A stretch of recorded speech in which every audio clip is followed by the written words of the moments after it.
Hello student. Magnetic effect of electric current का ये तीसरा लेक्चर है और इस लेक्चर में हम पढ़ेंगे magnetic induction at a point along the axis of a circular coil carrying current. Actually ये जो टाइटल है ये सेल्फ एक्सप्लेनेटरी है। इसके पहले के लेक्चर में हमने क्या देखा था? हमने एक तो राइट हैंड रूल देखा था कि एक स्ट्रेट कंडक्टर है और उसमें से जब करंट फ्लो होता है तो उसके कारण हमें मैग्नेट फील्ड मिलती है जो कि ऐसे होती है, यानी कि अपना जो थंब हमने ऐसे लगाया तो ये फील्ड ऐसे जाती है। ओके, और यदि मैं डायरेक्शन चेंज करूं तो फिर वो उल्टा होगा। ठीक है, और उसके बाद में हमने बायो सेवर्ट्स लॉ, कोई सावर्ट बोलता है कोई सेवर्ट्स बोलता है, बायो सेवर्ट्स लॉ भी पढ़ा है और उसका हमने इक्वेशन भी निकाला था। क्या इक्वेशन था? वो इक्वेशन था डी बी इक्वल टू क्या था? Mu naught upon 4 pi okay I D L sine theta upon R square. और ये equation for small element of length के लिए हमने निकाला था और इसी फॉर्मूले का, इसी इक्वेशन का यूज करके हमने क्या किया था? एक सर्कुलर रिंग लिया था, इस सर्कुलर रिंग, और इसमें से जब करंट फ्लो होता है तो इसके सेंटर पे मैग्नेटिक इंडक्शन कितना होगा? जब यहां से करंट फ्लो होगा तो इसके सेंटर पे आपका मैग्नेटिक फील्ड या मैग्नेटिक इंडक्शन क्या होगा, यह भी हमने निकाला था, उसका एक फॉर्मूला भी था। तो आज हम क्या करेंगे, यानी कि इसके पहले के लेक्चर में हमने ये कंडक्टर है, इस कंडक्टर में इससे करंट फ्लो हो रहा है और उसके कारण इसके सेंटर में यहां ओके, इसके सेंटर में आपको कितने मिलेगा मैग्नेटिक इंडक्शन, ये हमने पढ़ा था। ओके, उसके लिए हमने ये ओ पॉइंट लिया था, आर जो रेडियस लिया था, और हम देखा था कि the R is perpendicular to DL. Okay, और उसका हमने फार्मूला डिराइव किया था। आज के लेक्चर में हम क्या पढ़ेंगे? आज के लेक्चर में हम पढ़ेंगे कि ये सर्कुलर रिंग या सर्कुलर लूप है, कंडक्टर है, और इसके एक्सिस में, एक्सिस कहां से होता है? सेंटर से। इसके एक्सिस में यहां पॉइंट पे, इस टिप के पॉइंट पर आपको मैग्नेटिक इंडक्शन या मैग्नेटिक फील्ड क्या मिलने वाली है, ये आज हम डिराइव करने वाले हैं। तो इसे बता दो आपको कि ये कंडक्टर है और इसमें से मान लो कि ऐसे करंट फ्लो हो रहा है। करंट कैसे फ्लो हो रहा है? यहां से करंट आ रहा है, यहां आया, ये थंब से टच होके ऐसे आ रहा है, और यहां पर इस पॉइंट पे ये जो टिप है यहां पे देखेंगे। इसके पहले कहां देखा हमने? उस सेंटर में देखा था, अभी दूर यहां पे। तो यहां पर आपको मैग्नेटिक फील्ड क्या मिलने वाली है, ये हम आज डिराइव करेंगे। उसके बाद में 2-3 इसके केसेस है, वो भी हम देख लेंगे। ओके, तो स्टार्ट करते हैं आज का topic, magnetic induction at a point along the axis of a circular coil carrying current I. Okay, तो पहले मैं ड्रॉ कर लेता हूं ये सर्कुलर कॉइल।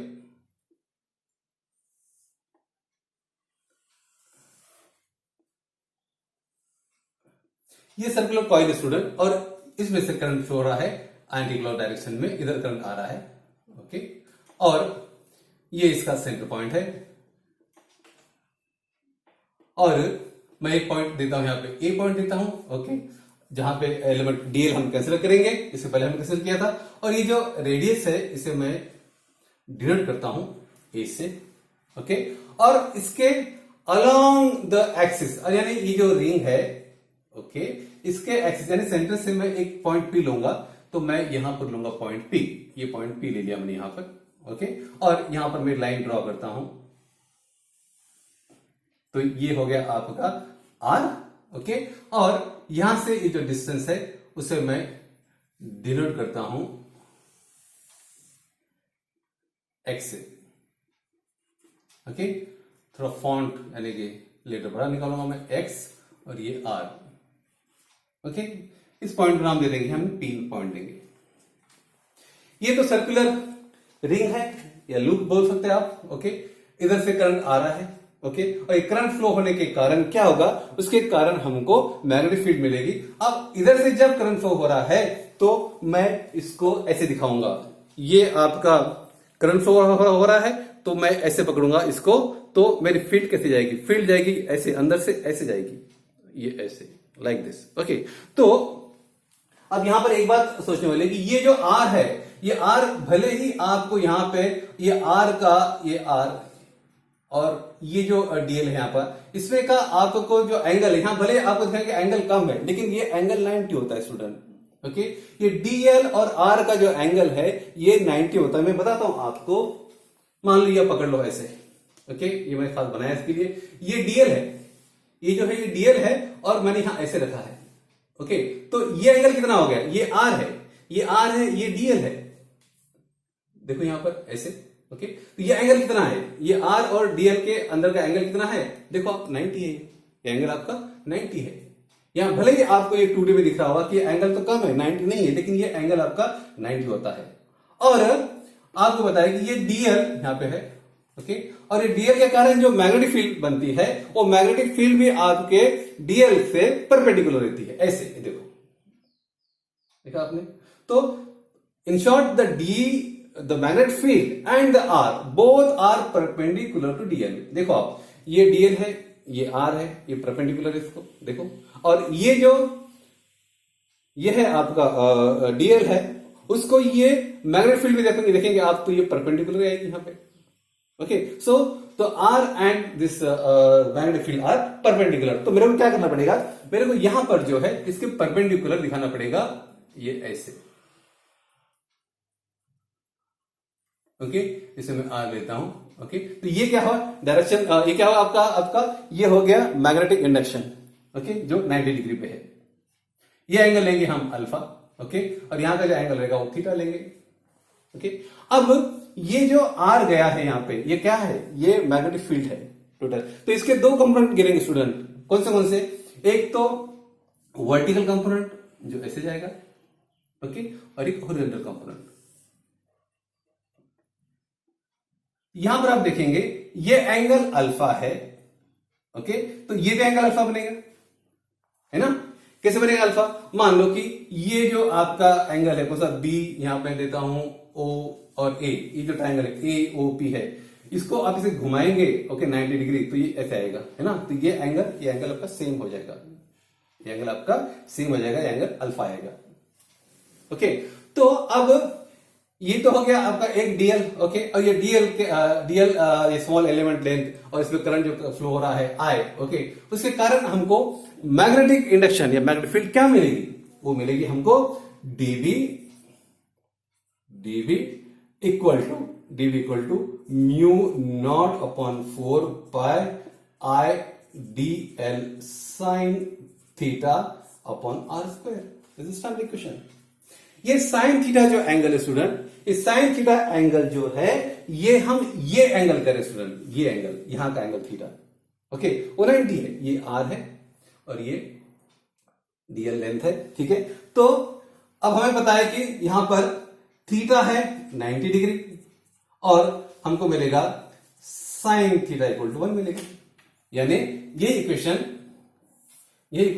क्या बनेगा, ये इक्वेशन बनेगा D B equal to mu naught upon 4 pi I D L upon R square. Okay, तो डीबी फॉर कितनी मिली हमें। अब ये जो डीबी है, इसके हमको कंपोनेंट दो मिलेंगे। एक जो ये कंपोनेंट रहेगा, ये आपका अल्फा है, तो ये एडजेसेंट साइड ये होगी आपकी, ये ऑपोजिट साइड होगी, ये हाइपोटेन्यूज बन जाएगा। ये बनेगा आपका क्या, ये बनेगा डीबी कॉस थीटा, और यहां क्या होगा, यहां होगा dB sine theta, dB sine theta. ये इसका हॉरिजॉन्टल कंपोनेंट, ये वर्टिकल कंपोनेंट। ओके, तो यहां पर अब हम देखेंगे कि एक तो ये डीएल है, इस डीएल के कारण हमको ये डीबी साइन थीटा, ये हमको मैग्नेटिक फील्ड मिली यहां पर along the axis of this circular coil, okay, इसके एक्सिस के। लेकिन हम और एक पॉइंट लेंगे यहां पर, यहां एक पॉइंट लेंगे, यहां बी पॉइंट लेंगे, ओके, और ये बी पॉइंट के कारण देखेंगे कि वहां पर हमको मैग्नेटिक फील्ड क्या मिलती है। तो ये यहां से मैं एक लाइन ड्रॉ करता हूं, उसको मुझे इक्वेशन हटाना पड़ेगा यहां से, कोई बात नहीं। तो यहां से मैं एक लाइन ड्रॉ करता हूं, ये भी आर हो जाएगी, ओके, ये एक्स रहेगा, ओके, और इसके कारण भी हमको यहां पर जो फील्ड मिलेगी वो मैं परपेंडिकुलर ड्रॉ करता हूं, इसकी परपेंडिकुलर, तो वो आएगी ऐसे। इसका भी कंपोनेंट एक हॉरिजॉन्टल वर्टिकल लूंगा मैं, जो आएगा D B cos theta, okay, और यहां आएगा डी बी साइन थीटा। तो यहां एक बात आप देखेंगे स्टूडेंट, ये एंगल आपका अल्फा आएगा, ठीक है, एंगल अल्फा आएगा। यहां जो वर्टिकल कंपोनेंट है dB cos theta, DB cos theta, ये तो सिर्फ हमने दो डीएल छोटे छोटे पार्ट जो है ये सर्कुलर कॉइल का स्मॉल एलिमेंट दो लिया था हमने डीएल डीएल, तो उसके हमको ये वर्टिकल कंपोनेंट क्या मिले, DB cos theta, DB cos theta. ये vertical component student they will cancel each other. ये जो डीबी कॉस थीटा, ये डीबी कॉस थीटा, दोनों एक दूसरे को कैंसिल करेंगे तो they will not come in the picture. लेकिन यहां पर देखेंगे कि यहां पर ये डीबी साइन थीटा और डीबी साइन थीटा जो है इनकी एडिशन होगी।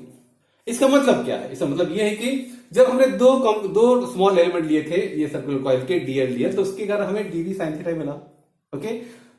तो हमको जब हमको टोटल इसका निकालना पड़ेगा, टोटल आई एम सॉरी यहां पर गलती होगी स्टूडेंट, ये डीबी साइन थीटा नहीं होगा, ये डीबी सॉरी ये डीबी साइन अल्फा होगा, सॉरी ये अल्फा था, डीबी अल्फा होगा, ये भी अल्फा होगा और ये भी अल्फा होगा, ओके। सो स्मॉल मिस्टेक, ये जो एंगल है आपका ये अल्फा है क्योंकि हमने अल्फा को रिजोल्व किया था, तो यहाँ पे अल्फा मिलेगा, डीबी साइन अल्फा, ये डीबी साइन अल्फा आएगा, ओके। तो टोटल जो हमको फील्ड मिलेगी वो क्या मिलेगी? वो मिलेगी B equal to, okay, B equal to क्या, यहां पर mu naught 4 pi, okay, I D L, okay, sine alpha upon R square, okay. तो ये तो पहले हमको स्मॉल जो डीबी है उसके लिए ये मिलेगी, ओके। लेकिन जब हमको टोटल फील्ड निकालना हो, मैग्नेटिक फील्ड निकालना हो, तो हमें क्या करना पड़ेगा? हमें इसका इंटीग्रेशन करना पड़ेगा स्टूडेंट। जब टोटल हमको समअप करना होता है ये डीएल का, तो we have to add the small DL. वो करने के लिए हम क्या करते हैं? वो करने के लिए हम इंटीग्रेशन करते हैं स्टूडेंट। तो इसका हम इंटीग्रेशन करेंगे, ओके। तो इंटीग्रेशन में आप ये सिंबल को आप क्लोज इंटीग्रेशन सिंबल साइन दे सकते हैं क्योंकि हमको पूरे ये क्लोज लूप का इंटीग्रेशन करना है, ओके। और उसका आपको पता है कि 0 से हमको 2 पाई ए लेना पड़ेगा, उसका लिमिट भी। तो यहां पर हम इंटीग्रेशन करेंगे स्टूडेंट। तो इंटीग्रेशन करने के लिए हमें थोड़ी जगह कम पड़ रही है, तो मैं यहां पे जगह एडजस्ट करता हूं, यहां पे जगह एडजस्ट करता हूं इधर,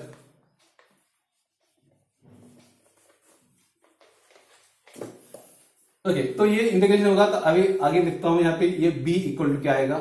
b इक्वल टू आएगा ये म्यू नॉट और 4 पाई कांस्टेंट है, उसके बाद करंट भी कांस्टेंट है, ओके।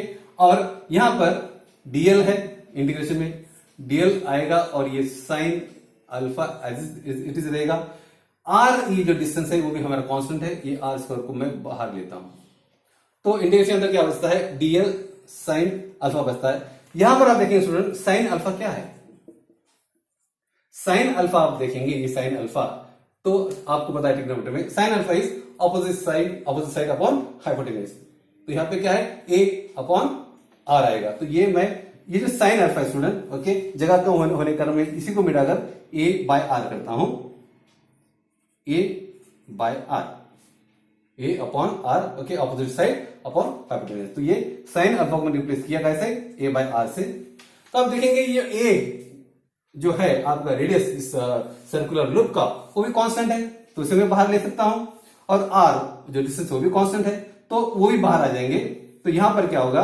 ये a मैं यहां लाता हूं, ओके, और r है, ये r क्यूब बन जाएगा, ये r क्यूब बन जाएगा। तो इंटीग्रेशन में बचेगा सिर्फ dl बचेगा, इंटीग्रेशन में सिर्फ dl बचेगा। तो अब हम इसको सॉल्व करेंगे आगे। डायग्राम जरा बड़ा हो गया है, कोई बात नहीं। तो इसे हम सॉल्व करेंगे तो क्या मिलेगा हमें? तो b equal to mu naught I a upon 4 pi r cube, okay, dl, इसका इंटीग्रेशन, उसका लेंथ, यानी लेंथ कितनी होती है? 2 पाई a ये लेंथ है स्टूडेंट। तो इसका इंटीग्रेशन क्या आएगा? इसका यहां पे मैं इंटीग्रेशन करके नहीं बताऊंगा कि इंटीग्रेशन बता के उसमें लिमिट पुट करके, आपको पता है, आपको इतना मैथमेटिक्स आता ही होगा मेरे ख्याल से। तो यहां पे मैं 2 पाई a यहां डायरेक्टली लिख देता हूं। तो फाइनल क्या इक्वेशन मिल रहा हमें? फाइनल इक्वेशन मिल रहा हमें म्यू नॉट अपॉन 4 पाई, ये 2 पाई, ये 4 पाई, तो यहां पे ये 2 पाई कट हो जाएगा और यहां पर सिर्फ बचेगा 2, यहां पे बचेगा सिर्फ 2। तो यहां पर मैं लिखता हूं म्यू नॉट, ओके, हाँ, म्यू नॉट आई, ओके, यहां पर ये ए हो गया, ए का स्क्वायर हो जाएगा, ओके, क्योंकि 2 पाई ए यहां करेगा बचा हुआ है, और यहाँ पे 2r³ है ना। ये जो स्टेप स्टूडेंट, ये समझ लो आप कि यहाँ पर dl का इंटीग्रेशन आया था 2 पाई ए, तो मैंने ये 2 पाई से 4 पाई कट के 2 बच गया, यहाँ ए अकेला बचा था तो ए का स्क्वायर हो गया, यहाँ पे 2r³, यानी फाइनल जो इक्वेशन मिल रहा है ये स्टेप तक ये मिल रहा है हमें क्या, mu naught I A square upon 2r³।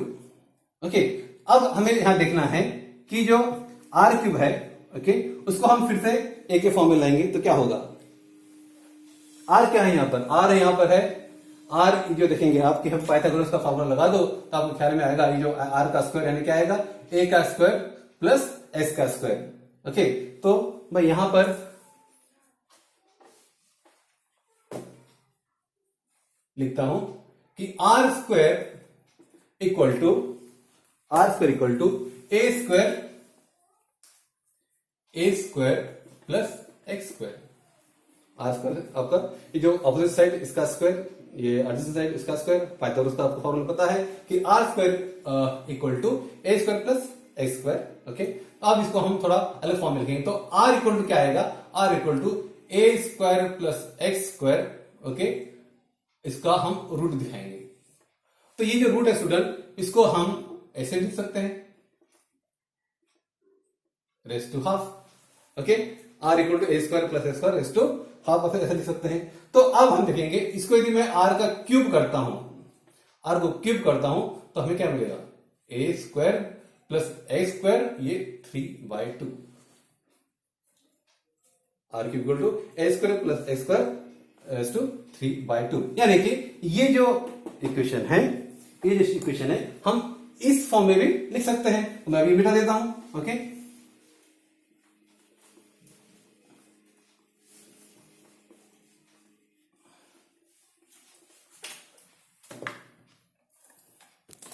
तो फाइनली हमें क्या मिला, फाइनली हमें b इक्वल टू क्या मिला, b equal to mu naught I A square upon 2, तो ये r क्यूब को स्टूडेंट हम इससे रिप्लेस करेंगे, तो ये होगा a square plus x square raise to 3/2, यानी total magnetic induction at this point, P, which is along the axis of a circular coil carrying current I, is B equal to mu naught I a square upon 2a square plus x square bracket close raised to 3/2। ये हमको मिला final equation, जो हमने r के form में मिला था, हमने इसको कन्वर्ट किया a और x के फॉर्म में, क्योंकि ये हमें पता है और x जो है ये डिस्टेंस हमें दिया रहेगा, तो आगे न्यूमेरिकल सॉल्व करने में आपको आसानी जाएगी, इसलिए हमने इस इक्वेशन को इस फॉर्म में लाया, b equal to mu naught I A square upon 2a square plus square raise to 3/2। ये जो a square plus square raise to 3/2 कैसे आया, ये मैंने आपको बता दिया कि r square plus a square, r equal to under root कर सकते हैं a स्क्वायर प्लस स्क्वायर को, और मैंने इसको रेस टू हाफ किया, एक ही बात है। यहाँ थोड़ा मैथमेटिक्स आ गया स्टूडेंट, और यहाँ पर r क्यूब इक्वल टू, यानी मैंने r को क्यूब किया तो ये क्या हो गया कि यहाँ पर ये जो 1 था ये भी 3 हो जाएगा, तो आपको फाइनली यहाँ से मिला है। यहां पर स्टूडेंट 2-3 कंडीशंस है, वो कंडीशंस हम देखेंगे।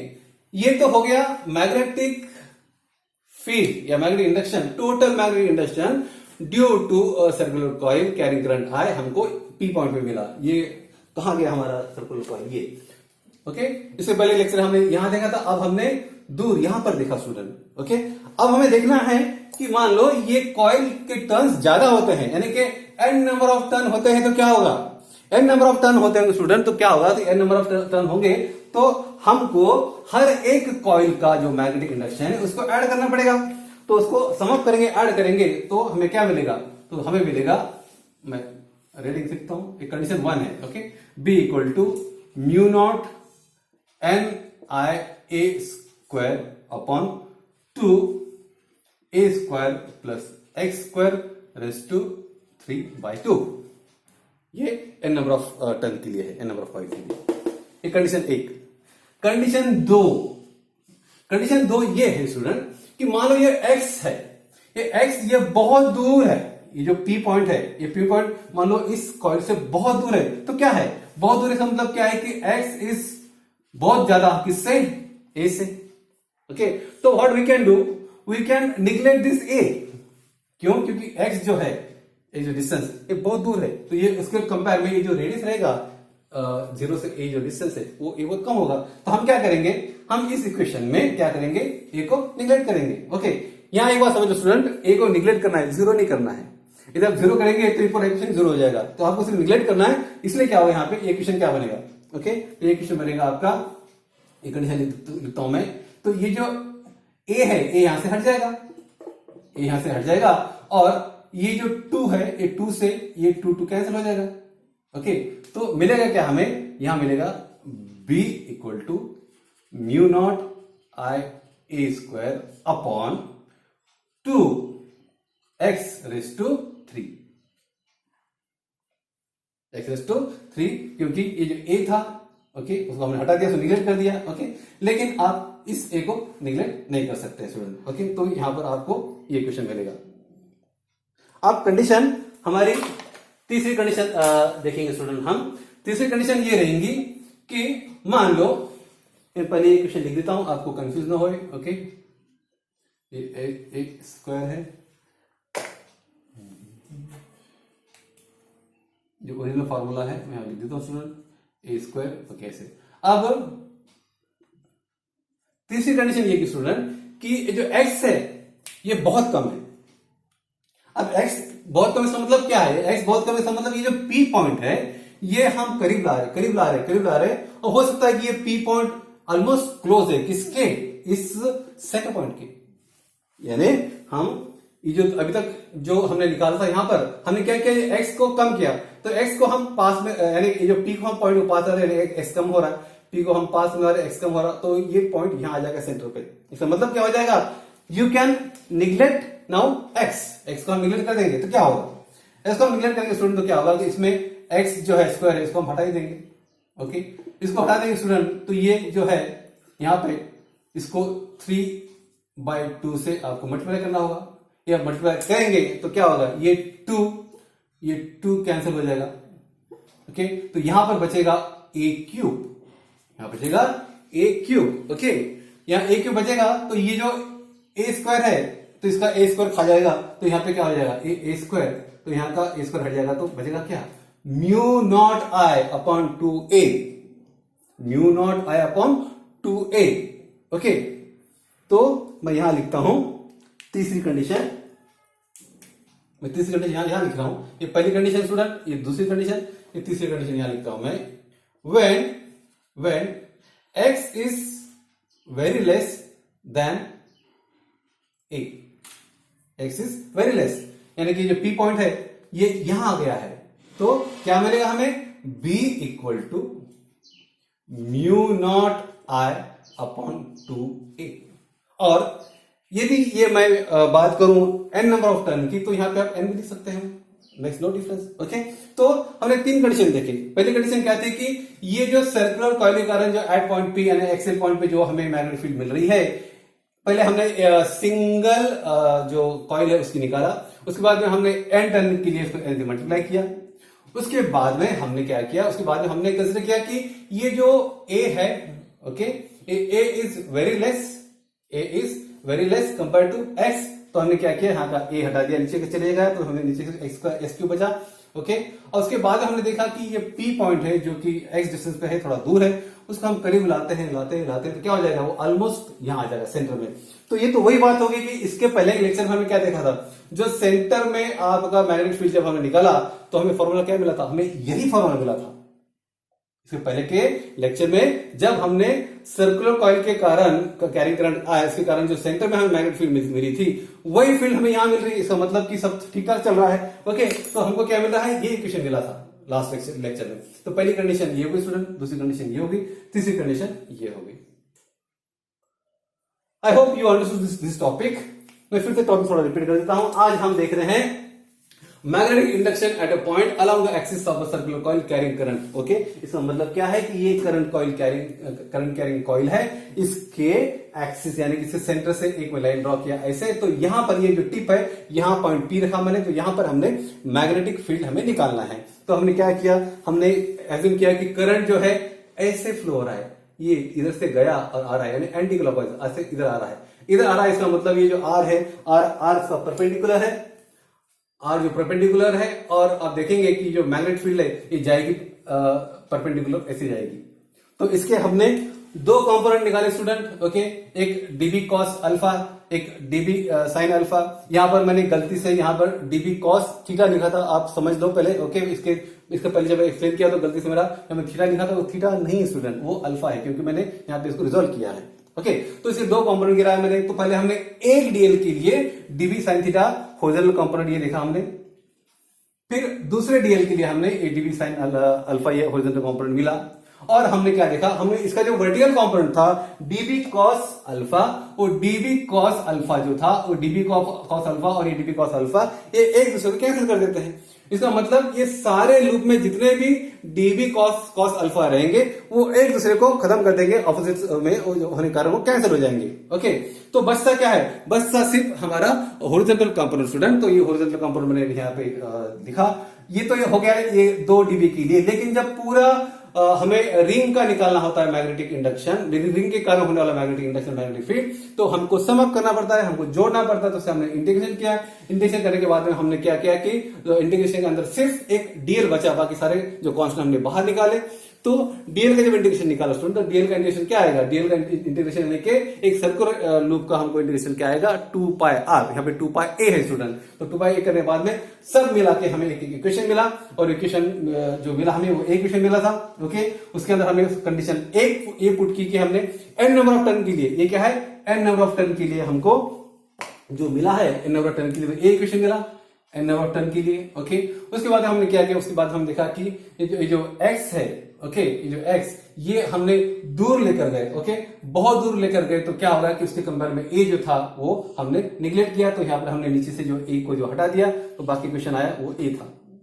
और नंबर 3 की जो कंडीशन थी स्टूडेंट, उसमें हमने क्या किया था कि x is very very less than A.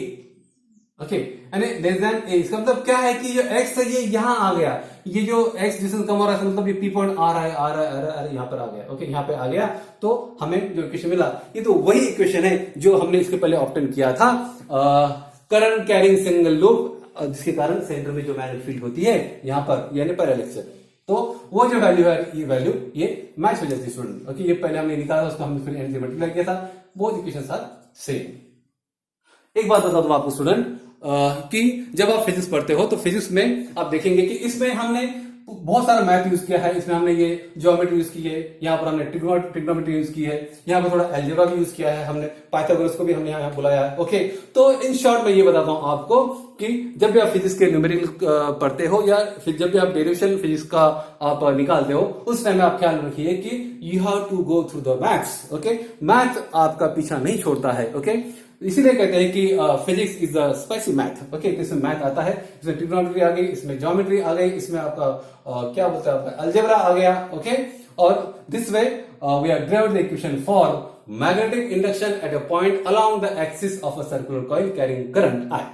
Okay, I hope student कि आज का टॉपिक आपको समझ में आ गया होगा। Okay, and enough for today. Okay, next time next lecture, good bye.